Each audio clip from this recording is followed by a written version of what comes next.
A reading from the Gospel of St. John, chapter 11, verses 1 to 16. Now a man was ill, Lazarus, from Bethany, the village of Mary and her sister Martha. Mary was the one who had anointed the Lord with perfumed oil and dried his feet with her hair. It was her brother, Lazarus, who was ill. So the sisters sent word to Jesus, saying, "Master, the one you love is ill." When Jesus heard this, he said, "This illness is not to end in death, but it is for the glory of God, that the Son of God may be glorified through it." Now Jesus loved Martha and her sister and Lazarus. So when he heard that he was ill, he remained for 2 days in the place where he was. Then, after this, he said to his disciples, "Let us go back to Judea." The disciples said to him, "Rabbi, the Jews were just trying to stone you, and you want to go back there?" Jesus answered, "Are there not 12 hours in a day? If one walks during the day, he does not stumble, because he sees the light of this world. But if one walks at night, he stumbles, because the light is not in him." He said this, and then told them, "Our friend Lazarus is asleep, but I am going to awaken him." So the disciples said to Jesus, "Master, if he is asleep, he will be saved." But Jesus was talking about his death. Well, they thought that he meant ordinary sleep. So then Jesus said to them clearly, "Lazarus has died. And I am glad for you that I was not there, that you may believe. Let us go to him." So Thomas, called Didymus, said to his fellow disciples, "Let us also go to die with him."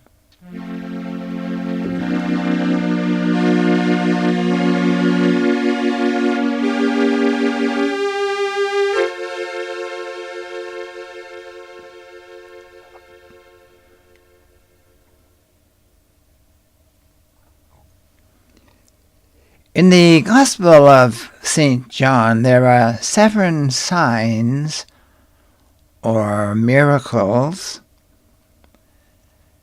that start off with, first of all, the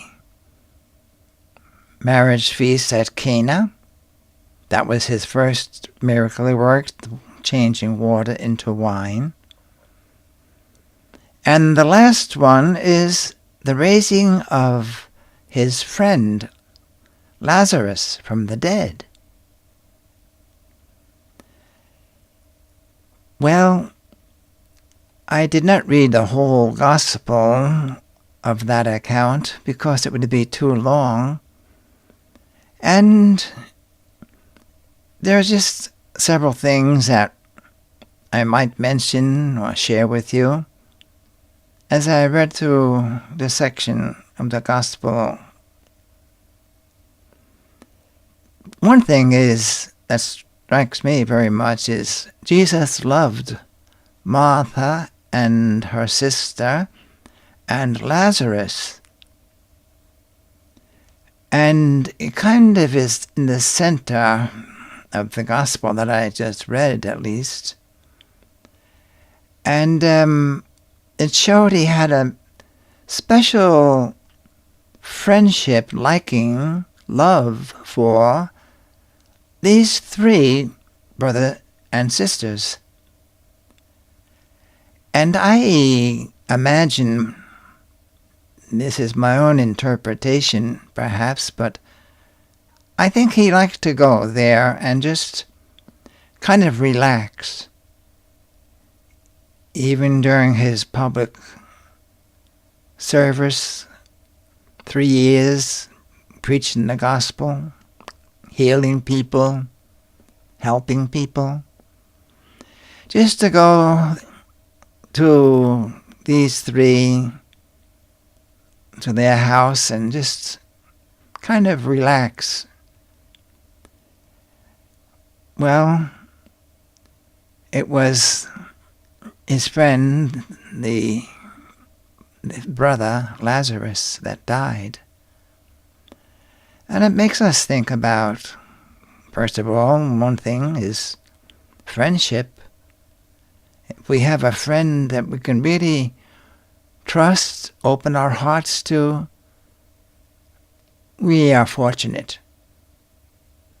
Many people are lonely because they don't have a real friend.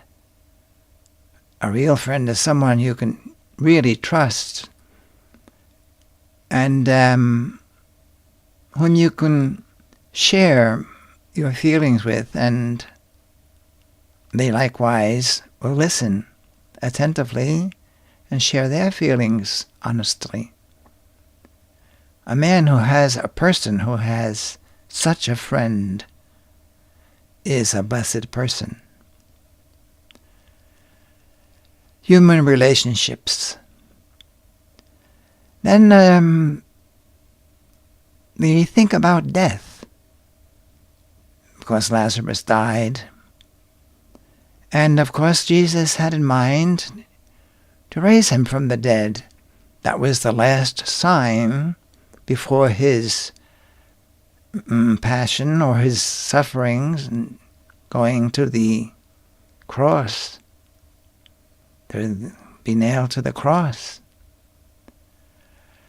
So we think about death, and it reminds me of, well, in, I guess, the Middle Ages, some towns had in the center of their town a huge clock.